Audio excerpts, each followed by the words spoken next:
जय हिंद दोस्तों। आप सभी का एक बार फिर से स्वागत है आपके इस प्यारे चैनल एजुकेशन क्लासेस। आप सभी को पता है एनटीपीसी अंडर ग्रेजुएट 12th वाले स्टूडेंट्स के लिए क्लासेस स्टार्ट हो गई हैं दोस्तों। आज हमने जीकेजीएस की तीसरी क्लास देखना है दोस्तों। एक्सपेक्टेड पेपर तीसरा है, बिल्कुल आपके एग्जाम ओरिएंटेड है, सारे के सारे क्वेश्चन एग्जाम ओरिएंटेड है, आने की पूरे चांसेस है। ठीक है, तो क्लास को पूरा अंत तक वॉच कर लेना, एक एक क्वेश्चन इंपोर्टेंट रहने वाला दोस्तों। ठीक है, आप एग्जाम की डेट का वेट मत करो, एग्जाम तो वही हो ही जाएंगे, सिलेक्शन उसी को मिलेगा जो तैयारी अभी से स्टार्ट करेगा। ठीक है, पहला क्वेश्चन आपकी स्क्रीन पर है। देखो दोस्तों, वीडियो को पूरा वॉच करना है, एक एक क्लास एक एक क्वेश्चन अच्छे से पढ़ना है, और एग्जाम में हूबहू क्वेश्चन दिखा दूंगा, ये गारंटी के साथ कह रहा हूं। ठीक है, पहला क्वेश्चन है, गुप्त वंश का अंतिम शासक कौन था? पहला ऑप्शन है चंद्रगुप्त प्रथम, दूसरा ऑप्शन श्रीगुप्त, तीसरा ऑप्शन विष्णुगुप्त और चौथा ऑप्शन समुद्रगुप्त। देखो दोस्तों, गुप्त वंश की बात करें तो इसे golden era of Indian history कहा जाता है, भारतीय इतिहास का स्वर्णकाल कहा जाता है। इतिहास का स्वर्णकाल, भारतीय इतिहास का स्वर्णकाल कहा जाता है। एग्जाम में पूछ लिया जाता है कि भारतीय इतिहास का स्वर्णकाल किसे कहा जाता है। नोट करेंगे, भारतीय इतिहास का स्वर्णकाल, इसे क्या कहा जाता है? भारतीय इतिहास का स्वर्णकाल कहा जाता है। पहला पॉइंट तो ये नोट करना। और इसके गुप्त वंश की दोस्तों स्थापना किसने की थी? इसकी स्थापना की थी दोस्तों श्रीगुप्त ने। ये गुप्त वंश का संस्थापक है। नोट करेंगे, गुप्त वंश का संस्थापक, ये कौन है? गुप्त वंश का संस्थापक, गुप्त वंश का संस्थापक। लेकिन वास्तव संस्थापक तो कोई और है, जिसका नाम है चंद्रगुप्त प्रथम। वास्तविक संस्थापक, ये नोट करेंगे, गुप्त वंश का वास्तविक संस्थापक, गुप्त वंश का वास्तविक संस्थापक। ये तीनों फैक्ट एग्जाम में पूछे गए हैं अभी तक एनटीपीसी के। गुप्त वंश का वास्तविक संस्थापक यही है। इसी ने दोस्तों 319 एडी में गुप्त संवत चलाया था, राजा रानी के सिक्के चलाए थे गद्दी पर जिस दिन बैठा था। वास्तविक संस्थापक, वास्तविक संस्थापक। ठीक है, ये आपको ध्यान में रखना है। मैं बात करूं समुद्रगुप्त की दोस्तों। ठीक है, समुद्रगुप्त को भारत का नेपोलियन कहा जाता है। किसने कहा था? विल्सन स्मिथ ने कहा था। ये वही समुद्रगुप्त है दोस्तों जिसके जो दोस्तों वीणों मतलब सिक्कों पर वीणा बजाते हुए दिखाया गया। इसी के सामने दोस्तों समय शासनकाल में दोस्तों हरिसेन जैसे कवि, दरबारी कवि रहे दोस्तों, है ना, जिन्होंने प्रयाग प्रशस्ति लेख वगैरह, है ना, कादम्बरी और इनकी पुस्तकें लिखी थी। ठीक है, तो ये आप ध्यान रखना दोस्तों। ठीक है, और दोस्तों इसी के शासनकाल से दोस्तों सती प्रथा का मतलब उल्लेख देखने को मिलता दोस्तों। ठीक है, फिलहाल इस प्रश्न का जो आंसर रहेगा, अंतिम शासक की बात करिए तो अंतिम शासक विष्णुगुप्त है। एग्जाम में क्वेश्चन कई बार पूछे जा रहे हैं दोस्तों, हर वंश से कि कौन से वंश का प्रथम शासक कौन सा है, उसका अंतिम शासक कौन सा। ठीक है, तो उसी के हिसाब से क्वेश्चन तैयार है। अब एक क्वेश्चन ये आपके ऐसे क्वेश्चन भी पूछेगा विभागों से रिलेटेड। गुप्त वंश में महाअक्षपटलिक विभाग कहा मतलब क्या कहा जाता है? महाअक्षपटलिक विभाग को एग्जाम में पूछा गया है। पुलिस विभाग, राजस्व विभाग, लेखा विभाग, शाही रसोई विभाग, बताइए। तो इसका जो आंसर रहेगा दोस्तों वो रहेगा लेखा विभाग कहा जाता है। महाअक्षपटलिक को लेखा विभाग कहा जाता है। अब मैं कुछ इंपोर्टेंट विभाग आपकी स्क्रीन पर रखा हूं। पहला है गुप्त काल में प्रमुख विभाग। देखिए सबसे पहला सर्वाध्यक्ष, ये कौन होता था गुप्त काल में? ये केंद्रीय सचिवालय का प्रधान होता था। ठीक है, अग्रहारिक, ये दान विभाग का अध्यक्ष होता था। दंडपाशिक, ये पुलिस विभाग का सर्वोच्च अधिकारी होता था। ये आपको अच्छे से पता होनी चाहिए। अब आप और देखेंगे, संधि विग्रहिक विदेश विभाग हुआ करता था। खाद्य तपिका, ये शाही रसोई हुआ करता था। ठीक है, तो ये आपको ध्यान में रखना है। फिलहाल बढ़ेंगे प्रश्न 3 की तरफ। निम्न में से कौन सा जलमार्ग तापी नदी पर स्थित है? वेरी इंपोर्टेंट क्वेश्चन है, बताइए। ये क्वेश्चन एग्जाम में पूछा गया दोस्तों। आई थिंक आरआरबी जेई में पूछा गया क्वेश्चन है, और ये दोस्तों एनटीपीसी में भी पूछा गया क्वेश्चन है। ठीक है, रेलवे के हर एक इंपोर्टेंट क्वेश्चन आपको पता होने चाहिए। एग्जाम में कैसे क्वेश्चन आ रहे, कैसे लेवल आया दोस्तों इस बार एनटीपीसी के सीबीटी 1 में, तो उसी को ध्यान में रखते हुए ये कंटेंट तैयार किया जा रहा है। ठीक है, अगर जिसने भी मैथ की क्लास नहीं देखी वो मैथ की क्लास जरूर देख लेना। आप सभी को पता है दोस्तों, हमने मैथ में जो पढ़ाया था एनटीपीसी सीबीटी 1 में, वही क्वेश्चन एग्जाम में देखने को मिले। अगर आप भी चाहते हैं कि आपको भी ऐसे क्वेश्चन देखने को मिले, तो एक शर्त, डेली क्लास आपको देखनी पड़ेगी। ठीक है, तभी ऐसा पॉसिबल होगा। ठीक है दोस्तों, तो मैथ की क्लास सुबह 10 बजे चलती है और शाम को आपके जीकेजीएस की क्लास चलती है 8 बजे।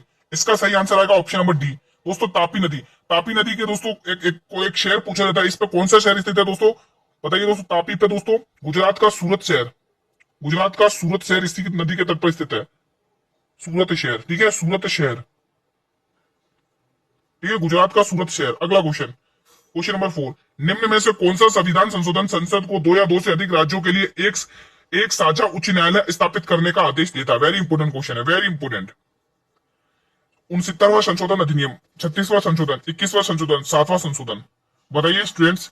देखो 36वें संशोधन 1975 के तहत तो दोस्तों सिक्किम को शाही राज्य का पूरा दर्जा, मतलब शाही क्या मतलब पूर्ण राज्य का दर्जा मिल गया था। लेकिन 35वां संशोधन था, उसमें दोस्तों सिक्किम को शाही राज्य का दर्जा मिला गया था।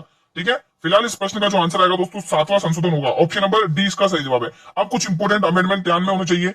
सबसे पहले 71वां संशोधन 1992 जिसमें मणिपुरी, कोंकणी और नेपाली भाषाओं को जोड़ा गया था। 21वां संशोधन 1967 में सिंधी भाषा को 15वीं भाषा का दर्जा दिया गया था। 92वां संशोधन 2003 में बोडो, डोंगरी, मैथिली, संताली भाषा को जोड़ा गया था। ठीक है, ये याद हो जाने चाहिए दोस्तों। ठीक है, अब ये दोस्तों 69वें संशोधन वेरी इंपोर्टेंट है, आपके एनटीपीसी के एग्जाम में भी आया अभी रिसेंटली। ठीक है, दिल्ली को राष्ट्रीय राजधानी का दर्जा दिया गया। 73वां संशोधन अधिनियम 1992 के तहत 11वीं अनुसूची जोड़ी गई है और लागू कब से हुआ ये एग्जाम में पूछा जाता है। ठीक है, 73वां संशोधन अधिनियम लागू कब से हुआ, क्वेश्चन एग्जाम में ऐसा पूछा गया। और 74वां संशोधन आप देख सकते हैं जिसके तहत 12वीं अनुसूची को जोड़ी गई, जिसमें नगर पालिकाओं का उल्लेख है। ठीक है, अगला क्वेश्चन आपकी स्क्रीन पर है। देखो, मैं अपना बेस्ट दूंगा, बेस्ट कंटेंट पूरी कोशिश कर रहा हूं आप लोगों को देने की। ठीक है, अब आप लोग मेरा साथ शुरू से अंत तक देंगे तभी सिलेक्शन मिलेगा दोस्तों, दोनों हाथों से ताली बजेगी तभी सिलेक्शन मिलेगा। मांडो लोक नृत्य किस राज्य का एक प्रसिद्ध लोक नृत्य है दोस्तों, बताइए। असम, गोवा, मिजोरम या मध्य प्रदेश? सभी स्टूडेंट बताएंगे। तो ये प्रसिद्ध है दोस्तों, मांडो गोवा का है दोस्तों। कहां का फेमस है? गोवा का दोस्तों। ठीक है, अगला क्वेश्चन। महात्मा गांधी जी ने अपने डैश भरोसेमंद स्वयं सेवकों के साथ अपना प्रसिद्ध नमक मार्च शुरू किया था दोस्तों। कितने प्रतिनिधि थे उनके साथ, कितने व्यक्ति थे? 39, 78, 94, 51। तो आंसर आप लोग टिक करोगे 78। अगला question. Hindustan socialist Republic association की स्थापना 1928 में किस शहर में की गई थी दोस्तों? दोस्तों, काकोरी ट्रेन एक्शन कब हुआ था? कमेंट करके बताइए अगर आपको पता हो तो। काकोरी ट्रेन एक्शन ये कब हुआ था दोस्तों? कमेंट बॉक्स में बताइए अगर आपको पता है तो। सभी स्टूडेंट बताएंगे। 9 अगस्त 1925 क्या 8 अगस्त 1925? 8 अगस्त 1925। 8 अगस्त 1925 काकोरी ट्रेन एक्शन हुआ था दोस्तों। ठीक है, इसका आंसर क्या होगा बताएंगे। एचआरए की किस शहर में स्थापना हुई थी? तो बिल्कुल दिल्ली टिक कर रहे हो तो बिल्कुल सही टिक कर रहे हो। Option number A will be the right answer. दोस्तों, कोलकाता दोस्तों हुगली नदी के तट पर स्थित है, नोट करेंगे, हुगली नदी के तट पर स्थित है। ठीक है, हुगली नदी के तट पर ये शहर स्थित है। अगला क्वेश्चन आपकी स्क्रीन पर है, क्वेश्चन नंबर 8। निम्न में से कौन सा किस संशोधन के में अनुच्छेद 84 से संबंधित है? चारों ऑप्शन में से बताइए। वार्षिक वित्तीय विवरण आर्टिकल कौन सा दोस्तों, बताइए कमेंट बॉक्स में। संसद के लिए निर्भरता, संसद की सदस्यता के लिए अर्हता, अध्यादेश बनाने में राष्ट्रपति की शक्ति। तो इसका आंसर आएगा संसद की सदस्यता के लिए अर्हता, आर्टिकल 84 कहता है। ठीक है, तो ये आपको ध्यान में रखना है। और संसद का गठन 79 के तहत, राज्यसभा का गठन 80 के तहत और लोकसभा का गठन आर्टिकल 81 के तहत। ठीक है, तो ये सारे फैक्ट आपको पता होने चाहिए। फिलहाल बढ़ते हैं अगले प्रश्न की तरफ, क्वेश्चन नंबर 9। तमिलनाडु में प्रसिद्ध मंदिर परिसर का नाम क्या है? मतलब परिसर का नाम क्या है जो अपनी द्रविड़ वास्तुकला और 1000 स्तंभों वाले हॉल के लिए विख्यात है? बृहदेश्वर मंदिर, जगन्नाथ मंदिर, कांचीपुरम मंदिर या मीनाक्षी मंदिर? बताइए स्टूडेंट्स, सभी स्टूडेंट्स कमेंट करके बताएंगे दोस्तों। मीनाक्षी मंदिर। ठीक है, ऑप्शन नंबर डी। दोस्तों, मीनाक्षी मंदिर की बात करें, इसकी स्थापना किसने की थी? इस मंदिर की स्थापना किसने की थी दोस्तों? पांड्या वंश में एक कुलशिखर पांड्या, स्थापना कुलशिखर पांड्या,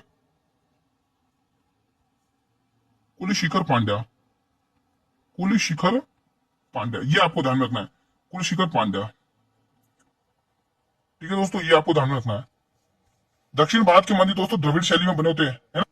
ये क्वेश्चन बताइए, क्वेश्चन नंबर 10 आपकी स्क्रीन पर है। क्वेश्चन 10 क्या कह रहा है? Republic on Mughal art and culture किस वर्ष प्रकाशित हुआ था? बताइए। 2022 में, 2020 में, 2021 में, 2019 में? सभी स्टूडेंट्स बताएंगे। तो ये प्रकाशित हुआ था 2021 में। अगला क्वेश्चन, क्वेश्चन नंबर 11।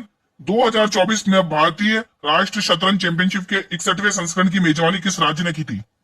इस क्लास में हम करंट अफेयर को भी कवर करने की कोशिश करेंगे। हरियाणा, कर्नाटक, तमिलनाडु या हिमाचल प्रदेश? इसका सही आंसर आएगा हरियाणा। अगला क्वेश्चन, 12 वाला क्वेश्चन बताइए। ईस्ट इंडिया कंपनी की कमियों में सुधार लाने के लिए ब्रिटिश सरकार ने कौन सा अधिनियम पारित किया था? इंपॉर्टेंट क्वेश्चन है, वेरी इंपॉर्टेंट क्वेश्चन है। Pitt's union act of union, Indian act या फिर पिट्स इंडिया एक्ट? बताइए दोस्तों, इसका सही आंसर आएगा पिट्स इंडिया एक्ट 1784 का दोस्तों। नोट करेंगे 1784 का दोस्तों। ठीक है दोस्तों, ये दोस्तों ब्रिटिश संसद के मतलब द्वारा ये पारित किया गया था दोस्तों, है ना? ब्रिटिश का एक प्रधानमंत्री था दोस्तों, है ना? यंगर कुछ ऐसे नाम था, है ना? वो उसी के नाम पर ये इसकी मतलब पारित किया गया था। अब ये देखिए, उसी के साथ में हमें दोस्तों एक अधिनियम और ध्यान रखना दोस्तों, 1919 का। ये 1919 का अधिनियम है। ये दोस्तों 1919 का अधिनियम है, 1919 अधिनियम, ये वही है 1919 का अधिनियम। ये 1919 का अधिनियम है, ठीक है, जो आपके सामने लिखा हुआ है। ठीक है, ये 1919 अधिनियम के बारे में बात करी जा रही है। केंद्र में एक द्विसदनीय विधानमंडल की स्थापना और जिसमें एक राज्य परिषद और केंद्र परिषद विधानसभा होगी। ठीक है, ये इसमें 1919 के अधिनियम की बात हो रही है। अधिनियम में पहली बार लोक सेवा आयोग की स्थापना का प्रावधान किया गया था 1919 के, ध्यान रखना। अगला क्वेश्चन, भारतीय संविधान का कौन सा अंग समाजवादी व्यवस्था स्थापित करने की प्रेरणा करता है, देता है दोस्तों? मूल अधिकार, नागरिकता, या फिर मूल कर्तव्य, या नीति निर्देशक तत्व? देखो मूल अधिकार दोस्तों, फंडामेंटल राइट्स दोस्तों, इसके आर्टिकल कहां से कहां तक हैं बताइए, अगर आपको पता है तो 12 से 36 तक। और हमने इसको यूएसए के संविधान से लिया, अमेरिका के संविधान से। ठीक है, मूल अधिकार। ठीक है, नागरिकता दोस्तों भाग 2 में,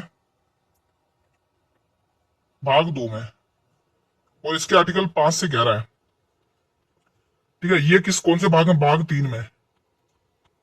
ठीक है, मूल कर्तव्य, ये फंडामेंटल ड्यूटीज, ये हमने रूस के कॉन्स्टिट्यूशन से बोरो की है, रूस के संविधान से। ये किसके कॉन्स्टिट्यूशन से बोरो की है? रूस के संविधान से बोरो की है दोस्तों। ठीक है, डीपीएसपी, इसको हमने आयरलैंड के संविधान से बोरो किया, आयरलैंड के संविधान से। इसको हमने किसके कॉन्स्टिट्यूशन से बोरो किया?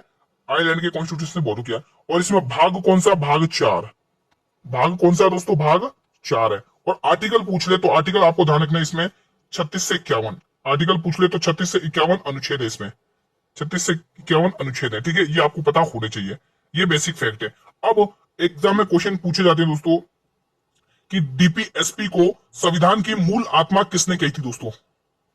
जी ऑस्टिन ने कही थी दोस्तों, है ना, संविधान की मूल आत्मा डीपीएसपी को। एग्जाम में क्वेश्चन पूछे जाते हैं। सच्चे कूड़ेदान की संज्ञा किसने दी थी डीपीएसपी को? ये आप लोग मुझे कमेंट बॉक्स में बताएंगे। और फिलहाल इसका जो आंसर रहेगा वो ऑप्शन नंबर डी, डीपीएसपी रहेगा। ठीक है, अगला क्वेश्चन मैं आपकी स्क्रीन पर लेने जा रहा हूं।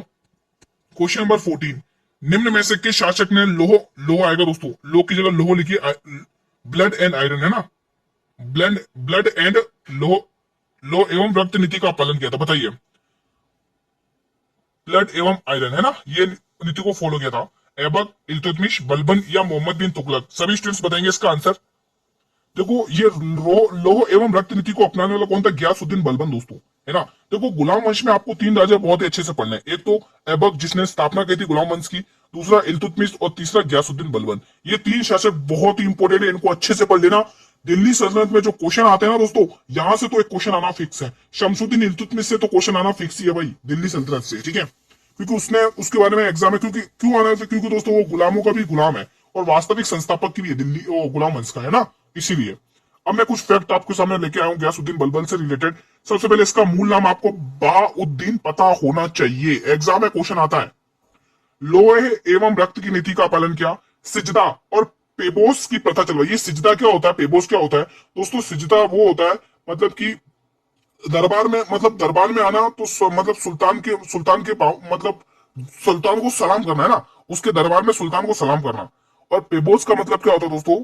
पेबोस का मतलब ये होता है कि मतलब सुल्तान के मतलब पैरों को चूमना, है ना, ये होता है पेबोस का मतलब।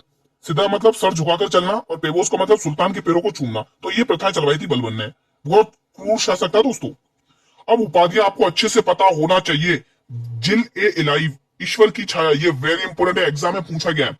उल्लुक खां, ये भी एग्जाम में पूछा गया उन्हें। और ये उपाधि किसने दी थी गयासुद्दीन बलबन को? ये दी थी नसरुद्दीन महमूद ने दोस्तों, ध्यान रखना, एग्जाम में पूछा जाता है कि बलबन को उल्लुक खां की उपाधि किसने दी थी? नसरुद्दीन महमूद ने दी थी।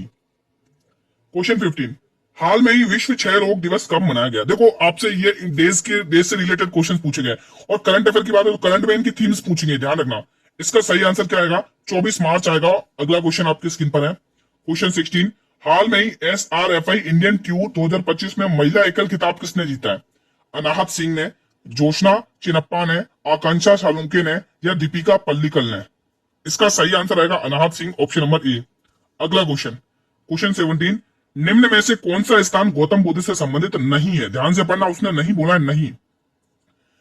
पावापुरी, सारनाथ, बोध गया, या कुशीनगर? देखो कुशीनगर में तो दोस्तों इनको मोक्ष प्राप्त हुआ था। कुशीनगर में तो दोस्तों मोक्ष की प्राप्ति हुई थी, मोक्ष प्राप्त।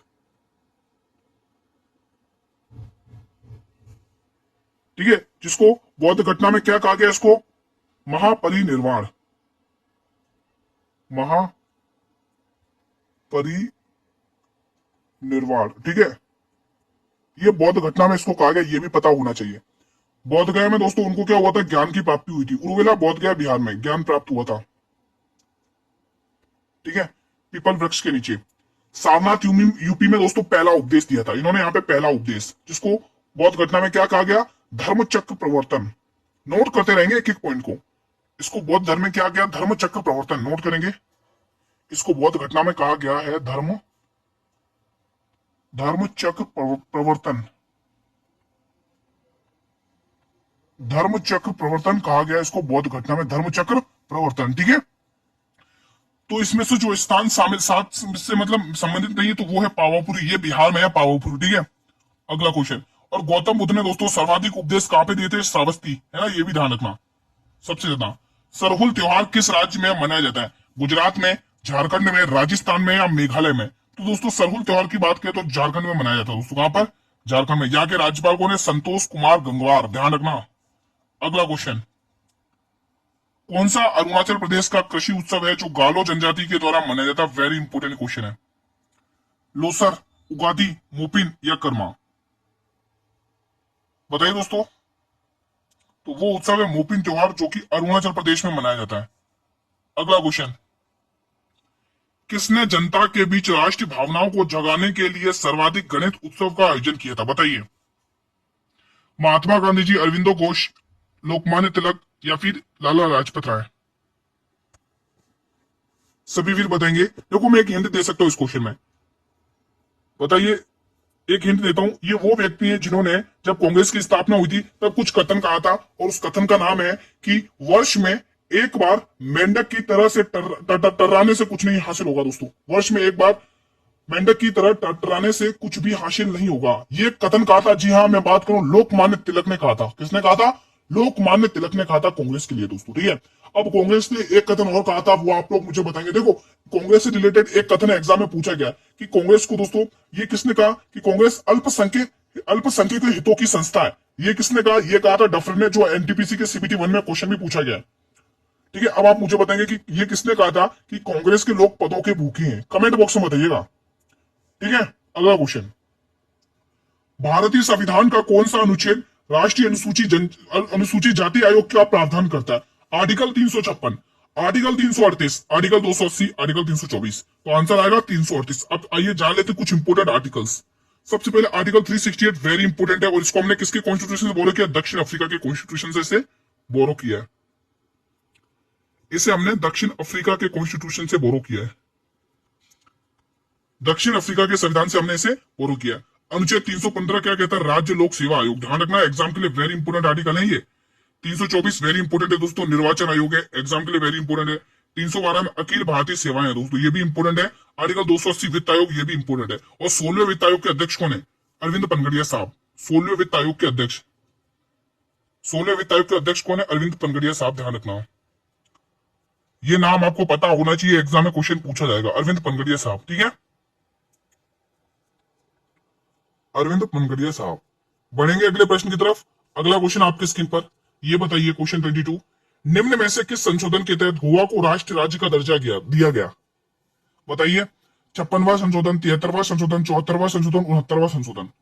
देखो अब मैं बात कर लेता हूं गोवा की, दोस्तों ध्यान से सुनना। तो मैं बात करूं दोस्तों 1961 की, 1961 की बात करूं दोस्तों, गोवा के बारे में एक मिनट के लिए समय निकाल के अच्छे से पढ़ना। देखो 1961 में गोवा को भारतीय सेना ने गोवा को पुर्तगालियों से आजाद करने के लिए ऑपरेशन पोलो चलाया था दोस्तों, और सॉरी पोलो क्या, ऑपरेशन विजय चलाया था 1961 में दोस्तों। भारतीय सेना ने पुर्तगालियों से गोवा को आजाद करने के लिए कौन सा ऑपरेशन चलाया था, ऑपरेशन विजय, ऑपरेशन विजय, ऑपरेशन विजय चलाया था। तब जाके दोस्तों पुर्तगालियों से गोवा को आजाद कराया दोस्तों, ठीक है, ऑपरेशन विजय के तहत। जब इसको आजाद कराया तब उसको दोस्तों 1961 में ही दोस्तों इसको दोस्तों, ये गोवा एक केंद्र शासित प्रदेश था, जिसको दमन और दीव के साथ केंद्र शासित प्रदेश का दर्जा मिला था, ठीक है। फिर दोस्तों 1987 में जाके दोस्तों, आप यहाँ पे टिक करेंगे 1987, नोट करेंगे 30 मई 1987, 30 मई 1987 को, 30 मई 1987 को गोवा को भारत का 25वां राज्य घोषित किया, गोवा को भारत का 25वां राज्य घोषित किया, 25वां राज्य का दर्जा मिला, 25वां राज्य का दर्जा मिला। तो पहले आपको ये पता चल गया कि गोवा पहले क्या था, एक केंद्र शासित प्रदेश था, दमन और दीव की जैसे है ना, की तरह। ठीक है, तो ये भी आपको पॉइंट एग्जाम में पूछा जाता है कि भारत ने पुर्तगालियों से गोवा को कौन से ऑपरेशन के तहत छीना था, किस ऑपरेशन को चलाया था। ऑपरेशन विजय, मैंने विजन लिख दिया, माफी चाहता हूं, यहाँ पे विजय आएगा, यहाँ पे विजय आएगा, विजय, ऑपरेशन विजय। ठीक है, ऑपरेशन विजय चलाया था। ठीक है, तो इस चीज को आपको नोट करना और एग्जाम में क्वेश्चन पूछे जाते हैं। ठीक है, तो इसके लिए कौन सा संशोधन किया गया था, 56वां संशोधन 1987 वाला, ये आपको पता होने चाहिए। बाकी 73वें, 74वें और 69वें में तो दोस्तों दिल्ली को राष्ट्रीय राजधानी का दर्जा दिया गया था, ये भी पता होने चाहिए।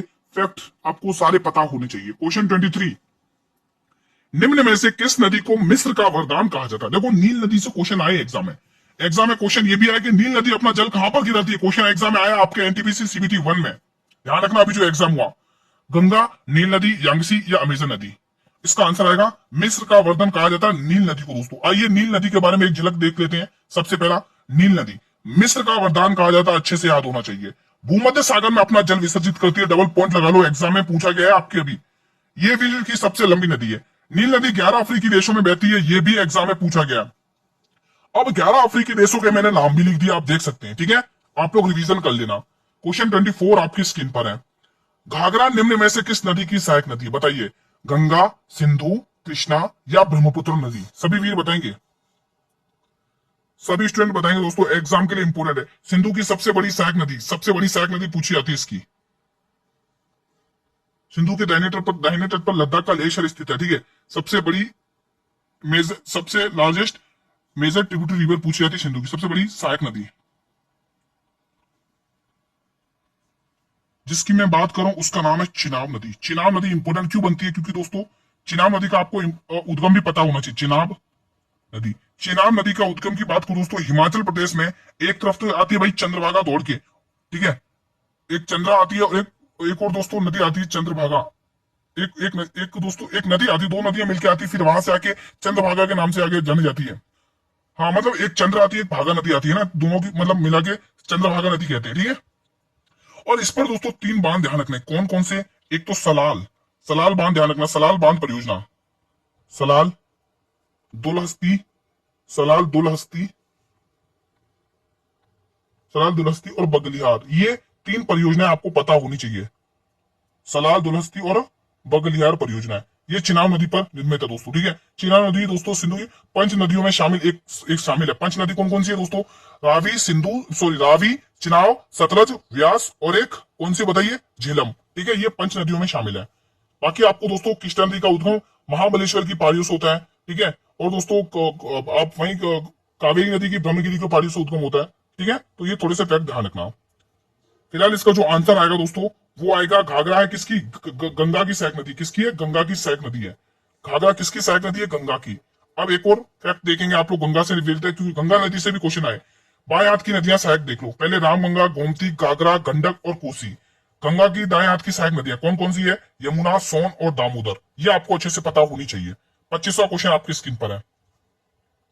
सविनय अवज्ञा आंदोलन किस वर्ष में शुरू हुआ था। 1929 में तो आप सभी को पता है क्या हुआ था, लाहौर अधिवेशन हुआ था, जिसमें पूर्ण स्वराज की मांग करी थी। जवाहरलाल नेहरू अध्यक्ष थे इसके। ठीक है, अधिवेशन, लाहौर अधिवेशन।